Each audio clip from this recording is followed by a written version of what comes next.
Última quarta-feira. Bem, o Guarani também foi a campo. Primeiro jogo treino da rapaziada comandada pelo técnico Oswaldo Alvarez, empate contra o Atlético Sorocaba. Mas no final, avaliação positiva do técnico bugrino. Guarani no ataque. Fabinho toca para Danilo. Ele bate. O goleiro espalma e no rebote, Ronaldo abre a temporada de gols do Bugre. O jogo treino contra o Atlético de Sorocaba mostrou a cara do Guarani para a temporada no Paulista. No gol, Emerson. Na lateral direita, Oziel. Na zaga, Everton Páscoa e André Leone. Na lateral esquerda, Bruno Recife. No meio, Wellington Monteiro, Fábio Bahia, Fumagalli e Danilo Sacramento. No ataque, Ronaldo e Fabinho, que chegou a se machucar durante o treino, mas sem gravidade. O Atlético de Sorocaba vai disputar a Série A2 e foi um sparring valente.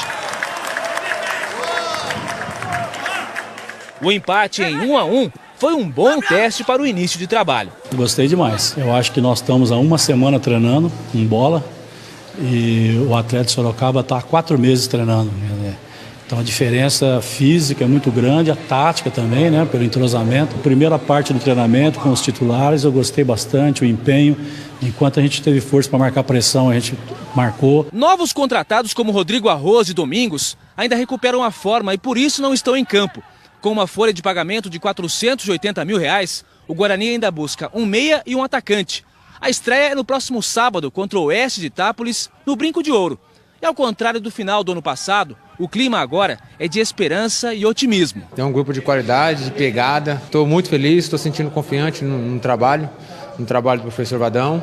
E nos atletas que tem, né? Que ele tem em mão, né? Eu acho que isso, eles têm passado isso para nós, né? Eu acho que nós temos que acatar agora, agarrar essa confiança, essa alegria e colocar em prática dentro do campo. A partida em Jaguariúna foi apenas um teste, mas muitos torcedores do Bugre foram conferir esse Guarani repaginado, aprovado pela galera. Causou uma boa impressão, estamos conhecendo o time ainda, tô achando que tá jogando bem compactado, mesmo porque estão em pré-temporada e eles não estão podendo se soltar muito ainda, mas eu tô gostando de ver sim.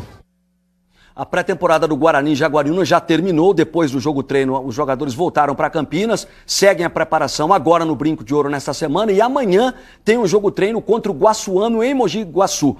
Detalhe é que o Luciano Mandi, meia do São Caetano, estava praticamente contratado, deu um problema lá. O São Caetano parece que mudou de ideia, não estaria mais disposto a liberar o jogador. A diretoria continua atrás de um meia e de um centroavante, que o sonho ainda é o Roger, apesar de todas as dificuldades.